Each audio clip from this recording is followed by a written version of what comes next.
ನಿಮ್ಮ ಧಾರಾವಾಹಿಗಳ ಪಾಪ್ಯುಲಾರಿಟಿ ಆಗ್ತಾ ಇರೋಂಗೆ ಕಾವ್ಯಾಂಜಲಿ ಅನ್ನೋ ಒಂದು ಧಾರಾವಾಹಿ, ಅದರಲ್ಲಿ ನೀವು ಫಸ್ಟ್ ಕಾಣಿಸ್ಕೊಂಡ್ರಿ. ಮೈಕೋ ಮಂಜು ಅವರ ಅಣ್ಣನ ಪಾತ್ರದಲ್ಲಿ ಇಬ್ಬರು ನಾಯಕರು, ಇಬ್ಬರು ನಾಯಕಿಯರು. ನಂತರ ನೀವು ಕಾಣಿಸ್ಕೊಳ್ಳಿಲ್ಲ. ಅದು ತುಂಬ ಪಾಪ್ಯುಲರ್ ಆಯಿತು ನಿಮ್ಮ ಪಾತ್ರ. ಅದು ಉದಯ ಟಿ ವಿನಲ್ಲಿ ಬರ್ತಾ ಇತ್ತು. ಹೌದು. ಯಾಕೆ ಬಿಟ್ಬಿಟ್ರಿ? ಅದೊಂದು ವಿಚಿತ್ರದ ಸಂದರ್ಭ. ಆ್ಯಕ್ಚುಲಿ ಮನೆತನ ತುಂಬ ದೊಡ್ಡ ಮಟ್ಟದಲ್ಲಿ ನನಗೆ ಹೆಸರು. ಮನೆತನದಲ್ಲಿ ನಿಮಗೆ ಪೇರ್ ಬಂದ್ಬಿಟ್ಟು ಇವರಲ್ಲ ಸರ್, ಶ್ರೀದೇವಿ. ಶ್ರೀದೇವಿ ಮದುವೆ ಯಾಕೆ ಮಾಡ್ಕೊಳ್ಳಿಲ್ಲ ಅಂದರೆ ಇಂಟ್ರೆಸ್ಟ್ ಇಲ್ಲ. ಇವರು ಎಲ್ಲರ ಜೊತೆನೂ ಆ್ಯಕ್ಟ್ ಮಾಡೋವಂಥದ್ದು ಒಂದು ಭಾಳ ಒಂಥರ, ಅದು ಏನೋ ಒಂದು ಆನಂದ ಬಿಡಿ. ಅದು ನೀವೇನೋ ಭಾಷೆಯಲ್ಲಿ ಹೇಳೋದಾದ್ರೆ ಕಿಕ್. ಅದು ಒಂಥರ, ಅದು ಶ್ಯಾಮ್ ಗುರು ಪ್ರೊಡಕ್ಷನ್ ಅಂದರೆ ಅದೊಂದು ಊಟ ತುಂಬ ಚೆನ್ನಾಗಿರೋದು ಅಂತೆಲ್ಲ. ಊಟ ಫಸ್ಟ್ ಕ್ಲಾಸ್. ಮತ್ತು ಆ ಥರದ ಊಟ ನಾನು ಟು ಬಿ ಆನೆಸ್ಟ್ ಬೇರೆ ಪ್ರೊಡಕ್ಷನ್ಗಳಲ್ಲಿ ಮಾಡಿದ್ದಿಲ್ಲ.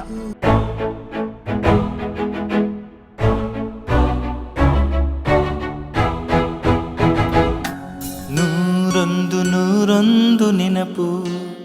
ಅಣ್ಣವ್ರನ್ನ ಏನಾದ್ರು ಭೇಟಿ ಮಾಡೋ ಪರಿಸ್ಥಿತಿ ಅಥವಾ ಅಣ್ಣವ್ರು ನಿಮ್ಮ ಪಾತ್ರಗಳನ್ನ ನೋಡಿದ್ರಾ? ಯಾಕೆಂದರೆ ಅಮ್ಮನವರ ಪ್ರಭಾವಳಿ ನಿಮ್ಮ ಮೇಲೆ ಅಷ್ಟು ಬಿದ್ದಿದ್ರಿಂದ. ಇಲ್ಲ, ಅಣ್ಣ ಅವ್ರನ್ನ ಭೇಟಿ ಸುಮಾರು ಸರ್ತಿ ಮಾಡಿದ್ದೀನಿ. ಯಾಕೆಂದರೆ ಆ್ಯಸ್ ಅ ಫ್ಯಾನ್ ನಾನು ಅವರನ್ನು ಬಹಳಷ್ಟು ಸರ್ತಿ ಹೋಗಿ ಭೇಟಿ ಮಾಡಿದ್ದೀನಿ. ಆ್ಯಂಡ್ ನಾನು ಮಧ್ಯದಲ್ಲಿ ಒಂದು ಕಾಲಗರ್ಭದಲ್ಲಿ ಅಂತ ಒಂದು ಸೀರಿಯಲ್ ಮಾಡಿದೆ. ಆ ಸೀರಿಯಲ್ ಆ್ಯಕ್ಚುಲಿ 8 ಎಪಿಸೋಡ್ಗೆ ನಾನು ಅಪ್ರೂವಲ್ ತೊಗೊಂಡಿದ್ದೆ ದೂರದರ್ಶನಿಂದ. ಅದನ್ನು ಪ್ರೊಡ್ಯೂಸ್, ಈ ನಿರ್ಮಲ ಸಾಕ್ಷಿ ಆದ ನಂತರದ ಘಟನೆ ಇದು. ಪ್ರೊಡ್ಯೂಸ್ ಮಾಡಬೇಕು ಅಂತ ನಾನು ಇದ್ದಾಗ ಅವರು ಯಶವಂತಪುರ ರಾಮಣ್ಣ ಅಂತ ಹೇಳಿ, ಅವರು ರಾಜ್ಕುಮಾರ್ ಅವರ ಬಹಳ ಆತ್ಮೀಯರಾಗಿದ್ದರು, ಒಂಥರ ಬಾಡಿಗಾರ್ಡ್ ಅಂತಲೇ ಹೇಳ್ತಿದ್ರು ಅವ್ರನ್ನ. ಅವರು ನನಗೆ ಪರಿಚಯ ಆದರು. ನಾವು ಮಾಡೋಣ ಅಂತ ಹೇಳಿದ್ರು ಅವರು. ನಾನೇ ಮಾಡ್ತೀನಿ ಸರ್, ನಾನು ಇನ್ವೆಸ್ಟ್ ಮಾಡ್ತೀನಿ, ಮಾಡೋಣ ಅಂತ ಹೇಳಿದ್ರು.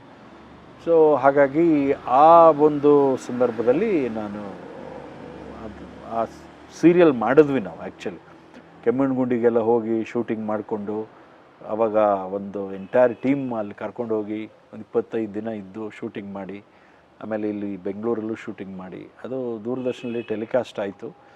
ಆಮೇಲೆ ಅಂಥ ಸಂದರ್ಭದಲ್ಲಿ ಅವ್ರ ಜೊತೆ ನಾನು ರಾಜ್ಕುಮಾರ್ ಅಣ್ಣ ಅವ್ರನ್ನ ಭೇಟಿಯಾಗುವಂಥ ಒಂದು ಸಂದರ್ಭ ಬಂತು. ಆ್ಯಕ್ಚುಲಿ ಆಕಸ್ಮಿಕ ಶೂಟಿಂಗ್ ನಡೀತಿತ್ತು ಸೆಂಟ್ರಲ್ ಜೈಲಲ್ಲಿ. ಅವಾಗ ಇಲ್ಲೇ ಇತ್ತಲ್ಲ ಸೆಂಟ್ರಲ್ ಜೈಲು. ಅವರು ಆ್ಯಕ್ಚುಲಿ ನಾನು ಇವ್ರನ್ನ ಭೇಟಿ ಮಾಡಿದೆ. ಇಲ್ಲೇ ನಡೀತಾ ಇದೆ ಸರ್, ಬನ್ನಿ ಹೋಗೋಣ ಅಂಥೇಳಿ ಅವ್ರದ್ದೊಂದು ಮಾರುತಿ ವ್ಯಾನ್ ಇತ್ತು, ಕರ್ಕೊಂಡು ಹೋದರು. ನಾನು ಅವರು ಇಬ್ಬರೇ ಹೋದ್ವಿ. ಅಲ್ಲಿ ಹೋದಾಗ ಅವರು ಮೇಕಪ್ ಆಗಿ ಅಣ್ಣವರು ಕೂತಿದ್ರು, ಇನ್ನೊಂದೇನೋ ಶಾರ್ಟ್ ನಡೀತಿತ್ತು ಅಂತ ಕಾಣಿಸುತ್ತೆ. ನಾವಿಬ್ಬರು ಹೋದ್ವಿ. ಇವರು ಹೋಗಿದ್ವಿ, ನಮಸ್ಕಾರ ಅಣ್ಣ ಹಾಗೆ ಅಂತ ಮಾತಾಡಿದ್ರು. ಆಮೇಲೆ ನಾನು ನಮಸ್ಕಾರ ಅಂತ ಅವ್ರಿಗೆ ಹೇಳಿದೆ, ಸರ್ ನಮಸ್ಕಾರ ಅಂತೇಳಿ ಕಾಲಿಗೆ ನಮಸ್ಕಾರ ಮಾಡಿದೆ. ಅವರು ನನ್ನ ನೋಡಿದ್ರು, ಟಿ ವಿನಲ್ಲಿ ಆ್ಯಕ್ಟ್ ಮಾಡ್ತೀರಾ ಅಲ್ವಾ ಅಂತಂದರು. ಹೌದು ಸರ್, ನೀವು ನೋಡಿದ್ರಿ ಅನ್ನೋದೇ ದೊಡ್ಡ ಭಾಗ್ಯ ನನಗೆ. ಹೌದು, ಅವತ್ತು ನೋಡಿದ್ದೀನಿ ನಾನು ಅಂದರು. ಆಮೇಲೆ ಏನು ಟಿ ವಿ ಸೀರಿಯಲ್ಗಳು ಚೆನ್ನಾಗಿ ಬರ್ತಾಯಿದೆ ಈ ನಡುವೆ ಅಂತ ಹೇಳಿದ್ರು. ಅದೆಲ್ಲ ನಿಮ್ಮ ಪ್ರಭಾವನೆ ಸರ್, ಹಿಂಗಿದೆ ಅಂತೆಲ್ಲ ಹೇಳಿದೆ.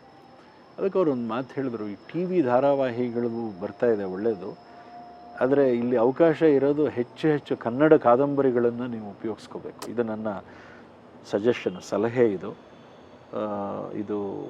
ಆದರೆ ಸಿನಿಮಾದಲ್ಲಿ ಎಲ್ಲ ಕಾದಂಬರಿಗಳನ್ನು ನಾವು ಅಳವಡಿಸ್ಕೊಂಡು ಮಾಡೋದಕ್ಕಾಗೋದಿಲ್ಲ. ಸೀರಿಯಲಲ್ಲಿ ಅದಕ್ಕೆ ಅವಕಾಶ ಇದೆ, ಅಂಥದ್ದು ಮಾಡಿದ್ರೆ ಒಳ್ಳೆಯದು ಅಂತ ನಾನು ಹೇಳ್ತಾ ಇರ್ತೀನಿ ಅಂದರು. ಸೊ ಅದು ಒಂದು 1 to 1 ಅವರು ನನ್ನ ನೋಡಿದ ರೀತಿ ಇದೆಯಲ್ಲ, it was very very intense. ಅದು ಆ ಫೀಲ್, ಆ ಒಂದು ಎನರ್ಜಿ, ವೈಬ್ರೇಷನ್, ಆ ಫ್ಯಾನ್ ಮೂಮೆಂಟ್, ಅದು ನಿಜವಾಗ್ಲೂ ಫ್ಯಾನ್ ಮೂಮೆಂಟ್. ಅಲ್ಲಿ ನಾನು ಒಬ್ಬ ಆ್ಯಕ್ಟ್ರೋ ಅಥವಾ ನಾನು ಏನು ಅನ್ನೋದನ್ನೆಲ್ಲ ಮರ್ತುಬಿಟ್ಟೆ. ಅವರು ಇದ್ದಾರೆ ಅನ್ನೋದೇ ಒಂದು ದೊಡ್ಡ ವಿಷಯ ಆಗಿತ್ತು. ಸೊ ಹಾಗಾಗಿ ಅದಾಯಿತು. ಆನಂತರ ಇನ್ನೊಂದು ಸಂದರ್ಭ ಬಂತು. ಇವರ ರಾಮಣ್ಣ ಅವರ ಫ್ರೆಂಡ್ ಒಬ್ಬರಿದ್ದರು, ಅವರು ಒಂದು ಕಲ್ಯಾಣ ಮಂಟಪ ಕಟ್ಟಿಸಿದ್ರು ಇಲ್ಲೇ ಬೆಂಗಳೂರಲ್ಲಿ, ಲಿಂಗರಾಜಪುರದಲ್ಲಿ. ಅದರ ಉದ್ಘಾಟನೆಗೆ ಅಣ್ಣವ್ರನ್ನ ಕರೆಸಿದ್ರು. ಇವ್ರು ಹೇಳಿದ್ರು, ಇಲ್ಲ ಅವರು ಹೇಳಿದ್ರು ನನಗೆ, ಅವರು ಯಾರು ಓನರು, ಚೌಲ್ಟ್ರಿ ಓನರು, ಸ್ವಾಗತ ಭಾಷಣ, ವೆಲ್ಕಮ್ ಸ್ಪೀಚ್ ಒಂದು ಮಾಡಬೇಕು, ನೀವೇ ಮಾಡಿ ಅಂತ ಹೇಳಿದರು ನನಗೆ. ಸರಿ ಅಂತ ನಾನು ಅಂದೆ, ಇದೊಂದು ಆಪರ್ಚುನಿಟಿ. ಇವರು ಹೇಳಿದ್ರು, ರಾಮಣ್ಣವರು, ನೀವೇ ಮಾಡಿ ಸರ್, ಪರವಾಗಿಲ್ಲ, ಏನು ತೊಂದರೆ ಇಲ್ಲ, ಮಾಡಿ ಅಂತ. ಸೊ ಅಲ್ಲಿ ದೊಡ್ಡ ಜನಸಾಗರ ಆವತ್ತು. ಅದು ಸಣ್ಣ ಜಾಗ ಬೇರೆ, ಅಲ್ಲಿ ಏನು ಎಲ್ಲ 4 ರೋಡ್ಗಳು, ಜನ ಮೇಲೆ ಎಲ್ಲ ನಿಂತ್ಬಿಟ್ಟಿದ್ದಾರೆ. ಸೊ ಉದ್ಘಾಟನೆ ಆಯಿತು. ಉದ್ಘಾಟನೆ ಆಗಿ ಒಂದು ಸ್ಟೇಜ್ ಇತ್ತು. ಸ್ಟೇಜ್ ಮೇಲೆ ನಾನು ಸ್ವಾಗತ ಭಾಷಣ ಮಾಡಿದೆ. ಯಜಮಾನರು ಮತ್ತು ಪಾರ್ವತಮ್ಮನವರು ಇಬ್ಬರೂ ಕೂತ್ಕೊಂಡಿದ್ದರು, ಸ್ಟೇಜ್ ಮೇಲಿದ್ದರು, ಎಲ್ಲ ಆದರು. ಎಲ್ಲ ಆಯಿತು, ಎಲ್ಲ ಇನ್ನು ಅಣ್ಣವ್ರು ಮಾತಾಡ್ತಾರೆ ಅಂತ ಹೇಳಿದ್ರು. ಸೊ ಫಸ್ಟು ಅವರು ಮೈಕ್ ತಗೊಂಡು ಅವರು ಮಾತಾಡಿದ್ರು.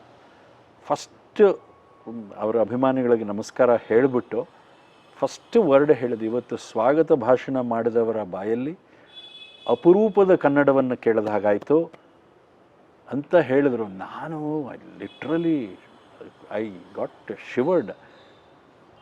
ಅಲ್ಲಿ ಎಲ್ಲರೂ ಕ್ಲಾಪ್ಸ್ ಮಾಡಿದ್ರು. ಅವರೆಲ್ಲ ನನ್ನ ಮುಖ ನೋಡ್ತಾ ಇದ್ದಾರೆ. ಅವ್ರು ನಮ್ಮ ರಾಮಣ್ಣನ ಜೊತೆ ಫ್ರೆಂಡ್ಸು ಅವರೆಲ್ಲ ಬಹಳ ಅಪರೂಪದ ಕನ್ನಡ ಕೇಳಿದಾಗಾಯಿತು ಅಂತ ಮೊದಲನೇ ಸೆಂಟೆನ್ಸೇ ಅದು ಹೇಳಿಬಿಟ್ಟು ಅದನ್ನು ಮುಖ್ಯ ಅವರು ಏನು ಹೇಳಬೇಕು ಹೇಳಿ ಭಾಷಣವನ್ನು ಮುಗಿಸಿದರು. ಯಾವ ಆಸ್ಕರ್ಗೆ ಅದು that was one of the ಸಾರ್ಥಕ ಕ್ಷಣ ಅಂತ ಹೇಳ್ಬೋದು.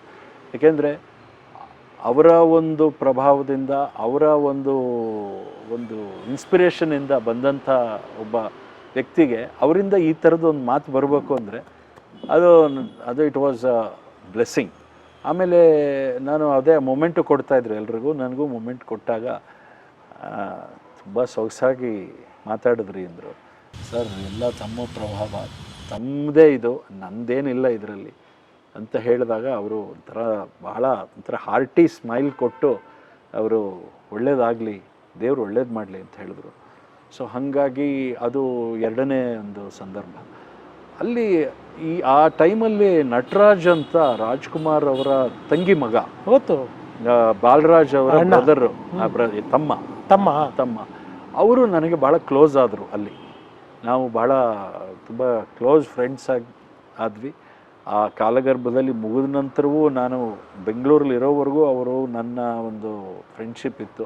ಅವ್ರ ಜೊತೆ ನಾನು ಸುಮಾರು ಸರ್ತಿ ಹೋಗಿದ್ದೀನಿ ರಾಜ್ಕುಮಾರ್ ಅವರ ಮನೆಗೆ. ಅವ್ರನ್ನ ನೋಡೋದೇ ಒಂದು ಚಂದ. ಅವ್ರ ಬಾಡಿ ಲ್ಯಾಂಗ್ವೇಜು, ಅವರ ನಗು, ಅವರ ಆರಾ, ಅದು ಅದ್ಭುತ ಅದು. ಸೊ ಹೀಗಾಗಿ ನಾನು ಹೋಗ್ತಿದ್ದೆ ಯಾವಾಗಲಾದ್ರು ಬರ್ತ್ಡೇಸು, ಮತ್ತೊಂದು ಈ ಥರದ್ದು ಯಾವುದೂ ತಪ್ಪಿಸ್ಕೊಳ್ತಿರಲಿಲ್ಲ. ಈವನ್ ಅವರು ಕಿಡ್ನ್ಯಾಪ್ ಆಗಿ ವಾಪಸ್ಸು ಬಂದು ಫಸ್ಟು ವಿಧಾನಸೌಧಕ್ಕೆ ಹೋಗ್ಬಿಟ್ಟು ಅಲ್ಲಿ ಪ್ರೆಸ್ ಕಾನ್ಫರೆನ್ಸ್ ಮಾಡಿ ಅಲ್ಲಿ ಬಂದಾಗ ನಾನು ಇದ್ದೆ ಒಳಗೆ, ಕೆಲವೇ ಜನಗಳ ಮಧ್ಯದಲ್ಲಿ ಒಳಗಡೆ. ಅವ್ರು ನೋಡಿ ಅಷ್ಟು ಜನಗಳು ಬಂದಾಗ್ಲೂ ನಾವು ಅವ್ರಿಗೆ ಬಂದರು ನಮಸ್ಕಾರ ಮಾಡಿದಾಗ ಅವರು ಅಕ್ನಾಲೇಜ್ ಮಾಡಿದ್ರು. ಅಂಥ ಸಂದರ್ಭದಲ್ಲಿ ಕಣ್ಣಲ್ಲೇ ಅಕ್ನಾಲೇಜ್ ಮಾಡಿದ್ರು.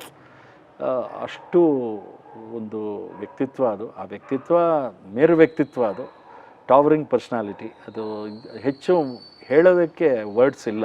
ಇಡೀ ಕರ್ನಾಟಕಕ್ಕೆ ಗೊತ್ತು, ಮತ್ತು ಕಲಾ ಪ್ರಪಂಚದಲ್ಲಿ ಯಾರ್ಯಾರು ಸಹೃದಯಗಳಿದ್ದಾರೆ, ಅಭಿಮಾನಿಗಳಿದ್ದಾರೆ, ಅವ್ರಿಗೆಲ್ರಿಗೂ ಗೊತ್ತಿದೆ. ಆಮೇಲೆ ಒಂದು ಘಟನೆ, ಗಂಗೂಬಾಯಿ ಹಾನ್ಗಲ್ ಅವ್ರನ್ನ ಭೇಟಿ ಮಾಡಬೇಕು ಅಂತ ಅಪೇಕ್ಷೆ ಪಟ್ಟರು. ಆ್ಯಕ್ಚುಲಿ ಅವರು ನಮ್ಮ ತಂದೆಗೆಲ್ಲ ಪರಿಚಯ ಇದ್ದವರು. ಹಾಗಾಗಿ ರಿಲೇಟಿವ್, ಒಂದು ರೀತಿಯಲ್ಲಿ ದೂರದ ರಿಲೇಟಿವ್, ಅವರು ಪರಿಚಯ ಇದ್ದವರು. ಅವರು ಹೇಳಿದ್ರು, ಹೀಗೆ ನಾನು ಫೀಲ್ಡಲ್ಲಿ ಇದ್ದೀನಿ ಅಂತ ಗೊತ್ತಿತ್ತು ಅವ್ರಿಗೆ, ರಾಜ್ಕುಮಾರ್ ಅವ್ರನ್ನ ಭೇಟಿ ಮಾಡಬೇಕು ಅಂದರು. ಸೊ ಇವ್ರಿಗೆ ಹೋಗಿ ಹೇಳಿದಾಗ ಅವ್ರು ಏನು ಹೇಳಿದ್ರು ಗೊತ್ತಾ, ಅವರು ನಮ್ಮ ಹತ್ರ ಬರ್ತಾರೆ, ನಾವು ಹೋಗೋಣ ಅವ್ರ ಹತ್ರ. ಇಲ್ಲ ಅವರೇ ಬರ್ತಾರಂತೆ ಅಂದರು. ಸರಿ, ನೆಕ್ಸ್ಟು ಅವ್ರನ್ನ ಫಿಕ್ಸ್ ಮಾಡಿ ಅವ್ರನ್ನ ಕರ್ಕೊಂಡು ಹೋಗಿದ್ವಿ ಅವ್ರ ಮನೆಗೆ. ಅವರು ಬರ್ತಿದ್ದ ಹಾಗೇ ಸಾಷ್ಟಾಂಗ ನಮಸ್ಕಾರ ಮಾಡಿ ಅವ್ರಿಗೆ ಸಂಗೀತ ಸರಸ್ವತಿ ನಮ್ಮ ಮನೆಗೆ ಬಂದಾಗ ದೀರ್ಘದಂಡ ನಮಸ್ಕಾರ ಪೂರ್ತಿ ಮಾಡಿದ್ರು. ನಾನು ನಮ್ಮ ಅಣ್ಣನೂ ಜೊತೆ ಕರ್ಕೊಂಡು ಹೋಗಿದ್ದೆ. ಆಮೇಲೆ ನಟರಾಜ್ ಇದ್ದರು, ಅವ್ರನ್ನ ಕೂರಿಸಿ ಅವ್ರಿಗೆ ಎಲ್ಲ ರೀತಿಯಲ್ಲಿ ಗೌರವ ಮಾಡಿ ಅವ್ರಿಗೆ ಹೂವು ಹಣ್ಣು ಎಲ್ಲವನ್ನೂ ಕೊಟ್ಟು ಶಾಲು ಹೊದಿಸಿ ಆಮೇಲೆ ಮಾತಾಡಿ ತುಂಬ ವಿಷಯಗಳನ್ನ ಮಾತಾಡಿ ವರದಪ್ಪನವ್ರನ್ನ ಕರೆಸಿದ್ರು. ನೋಡು ಅಂಥೇಳಿ ಅವ್ರಿಗೂ ನಮಸ್ಕಾರ ಮಾಡಿಕೊಂಡು ಭಾಳಷ್ಟು ಮಾತಾಡಿ, ಅವರು ಯಾವುದೋ ಒಂದು ಫಂಕ್ಷನ್ಗೆ ಕರಿಬೇಕು ಅಂತಿತ್ತು ಹುಬ್ಳಿನಲ್ಲಿ ಅವ್ರಿಗೆ. ಆದರೆ ಆ ಟೈಮಲ್ಲಿ ಇವ್ರಿಗೆ ಬ್ಯುಸಿ ಇತ್ತು. ಪಾರ್ವತಮ್ಮನವ್ರು ಹೇಳಿದ್ರು, ಇಲ್ಲ ಅದೆಲ್ಲೋ ಬೇರೆ ಇದಕ್ಕೆ ಒಪ್ಕೊಂಡ್ಬಿಟ್ಟಿದ್ದೀವಿ, ನೋಡೋಣ ಹೇಳ್ತೀವಿ, ಮತ್ತೆ ಮಾಡೋಣ, ಇನ್ನೊಂದು ಸರ್ತಿ ಮಾಡೋಣ ಅಂತಲೂ ಹೇಳಿದರು. ಆಯಿತು ಅಂತ ಹೇಳಿದರು. ಅವರು ಹೊರಗಡೆ ಬರಬೇಕಾದ್ರೆ ಗೇಟ್ವರೆಗೂ ಬಂದು ಬಿಟ್ಟು ಕಾರು ಹೋಗೋವರೆಗೂ ಅವರು ಇಬ್ಬರೂ ಬ್ರದರ್ಸ್ ನಿಂತ್ಕೊಂಡಿದ್ರು ನೋಡಿ. ಇದೊಂದು ಅನುಭವ. ಹೀಗಾಗಿ ಅವ್ರ ಜೊತೆ ಅನುಭವಗಳು, ಮತ್ತು ಡೈರೆಕ್ಟ್ ಅನುಭವಕ್ಕಿಂತ ಆ ಒಂದು ಅನುಭವ, ಪರದೆ ಅನುಭವ, ಆ ವ್ಯಕ್ತಿತ್ವದ ಅನುಭವ, ಆ ಹಾಡುಗಳ ಅನುಭವ, ಮತ್ತು ಆ ಏನು ಸಂಸ್ಕಾರ, ಸಜ್ಜನಿಕೆ, ಸರಳತೆ, ಅದರ ಅನುಭವ ತುಂಬ ದೊಡ್ಡದು. It has inspired. ಎಕ್ಸಾಕ್ಟ್ಲಿ. ಅಷ್ಟಂತೂ ನಿಜ. ಎಸ್ ರಾಜೇಶ್ ಸರ್, ನಿಮ್ಮ ಧಾರಾವಾಹಿಗಳ ಪಾಪ್ಯುಲಾರಿಟಿ ಆಗ್ತಾ ಇರೋಂಗೆ ಕಾವ್ಯಾಂಜಲಿ ಅನ್ನೋ ಒಂದು ಧಾರಾವಾಹಿ, ಅದರಲ್ಲಿ ನೀವು ಫಸ್ಟ್ ಕಾಣಿಸ್ಕೊಂಡ್ರಿ ಮೈಕೋ ಮಂಜು ಅವರ ಅಣ್ಣನ ಪಾತ್ರದಲ್ಲಿ. ಇಬ್ಬರು ನಾಯಕರು, ಇಬ್ಬರು ನಾಯಕಿಯರು. ನಂತರ ನೀವು ಕಾಣಿಸ್ಕೊಳ್ಳಿಲ್ಲ, ಅದು ತುಂಬ ಪಾಪ್ಯುಲರ್ ಆಯಿತು ನಿಮ್ಮ ಪಾತ್ರ. ಅದು ಉದಯ ಟಿವಿನಲ್ಲಿ ಬರ್ತಾ ಇದ್ದು. ಹೌದು ಹೌದು, ಸ್ವಲ್ಪ ಕಹಿ ಇದೆ. ಅದು ಸಕ್ಕರೆ ಸಿಕ್ಲೇ ಇಲ್ಲ, ಅಡ್ಗೆ ಮನೆ ಎಲ್ಲ ಹುಡುಕ್ದೆ. ಇದಕ್ಕೆ ಸಕ್ಕರೆ ಇದ್ದಿದ್ರೆ ಬಹಳ ಚೆನ್ನಾಗಿರ್ತಿತ್ತು. ಏನ್ ಮಾಡೋದು, ಸಿಕ್ಲಿಲ್ಲ. ಏನ್ ಮಾಡೋದು? ಗಂಭೀರ. ಈಗಾಯ್ತು ಅಂತ ದಯವಿಟ್ಟು ಮನೇನಲ್ಲಿ ಹೇಳ್ಬೇಡಿ. ದೊಡ್ಡವರು ಗೊತ್ತಾದ್ರೆ ಬೇಜಾರಾಗ್ತದೆ. ಖಂಡಿತ ಖಂಡಿತ ಹೇಳಕ್ ಹೋಗೋದೇ ಇಲ್ಲ. ನಾವೇ ಖಂಡಿತ ಕರೋಣ. ಇಲ್ಲ ಬಿಡಿ, ಹೇಳಲ್ಲ. ಕಾಫಿ ಕುಡಿಯೋಣ? ಸಕ್ಕರೆ ಅದೇ ಬಂದ್ಮೇಲೆ ಹಾಕೊಂಡು ಕುಡಿಬೋದು. ಪರವಾಗಿಲ್ಲ ಬಿಡಿ, ನಮ್ಗೆ ಅಭ್ಯಾಸ ಇದೆ. ಆಗ್ಲೇ ಅದೇ ಕುಡಿದ್ಬಿಟ್ಟಿದೆ, ಕುಡಿಯೋಣ. ಆಮೇಲೆ ಶಿವಧ್ವಜ್ ಮಾಡಿದ್ರು ಅದನ್ನು. ಹೌದು. ಯಾಕೆ ಬಿಟ್ಬಿಟ್ರಿ? ಅದೊಂದು ವಿಚಿತ್ರದ ಸಂದರ್ಭ. ಆ್ಯಕ್ಚುಲಿ ಮನೆತನ ತುಂಬ ದೊಡ್ಡ ಮಟ್ಟದಲ್ಲಿ ನನಗೆ ಹೆಸರು ತಂದು ಮನೆತನದಲ್ಲಿ ನಿಮಗೆ ಪೇರ್ ಬಂದ್ಬಿಟ್ಟು ಇವರಲ್ಲ ಸರ್, ಶ್ರೀದೇವಿ. ಶ್ರೀದೇವಿ. ಆಮೇಲೆ ಸ್ವಾತಿ ನನ್ನ ಸಿಸ್ಟರು. ಹಾಂ, ಆ ಅಣ್ಣ ತಂಗಿಯರ ಒಂದು ಕಾಂಬಿನೇಷನ್ ತುಂಬ ಪಾಪ್ಯುಲರ್ ಆಗಿತ್ತು. ಹಾಂ, ಸ್ವಾತಿ ಅವ್ರದ್ದು ನಂದು ಏನು ಕಾಂಬಿನೇಷನ್ ಇತ್ತಲ್ಲ, ಬ್ರದರ್ ಆ್ಯಂಡ್ ಸಿಸ್ಟರ್ದು, ಸಿಕ್ಕಾಬಡೆ ಜನಮೆಚ್ಚುಗೆಗೆ ಪಾತ್ರವಾಗಿತ್ತದು. ಅದು ತುಂಬ ಒಳ್ಳೆ ಹೆಸರು ಕೊಡ್ತು. ಮತ್ತು ಇಡೀ ಸೀರಿಯಲಲ್ಲಿ ನಾನು ಲೋಕೇಶು, ಕಲ್ಯಾಣ್ ಕುಮಾರ್ ತುಂಬ ದೊಡ್ಡ ದೊಡ್ಡ ಕಲಾವಿದರು.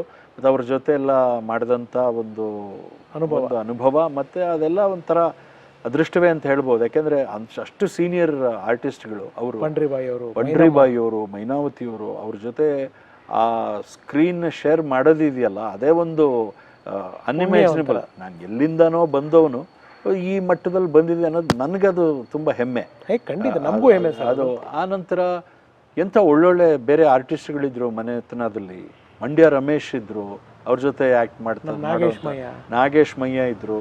ಆಮೇಲೆ ಶರತ್ ಲೋಹಿತಾಶ್ವ ಇದ್ರು, ಶಂಕರ್ ಅಶ್ವಥ್ ಅವರಿದ್ರು. ಇವರು ಎಲ್ಲರ ಜೊತೆನೂ ಸೀನ್ಗಳು, ಇವರು ಎಲ್ಲರ ಜೊತೆನೂ ಆ್ಯಕ್ಟ್ ಮಾಡೋವಂಥದ್ದು ಒಂದು ಭಾಳ ಒಂಥರ ಅದು ಏನೋ ಒಂದು ಆನಂದ ಬಿಡಿ. ಅದು ನೀವೇನೋ ಭಾಷೆಯಲ್ಲಿ ಹೇಳೋದಾದ್ರೆ ಕಿಕ್. ಅದು ಒಂಥರ ಆ ಥರದ ಒಂದು ಹೈ ಫೀಲಿಂಗ್ ಕೊಡೋದು.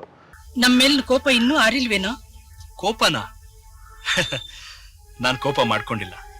ನಿಮ್ ಸ್ಥಾನದಲ್ಲಿ ಯಾರೇ ಇದ್ರು ಹಾಗೆ ಮಾಡ್ತಾ ಇದ್ರು. ಹೋಗ್ಲಿ ಬಿಡೆ, ಹೇಳದ್ರೆ ಯಾಕೆ ಅಪ್ಸ್ಕೊದ್ಯಾ?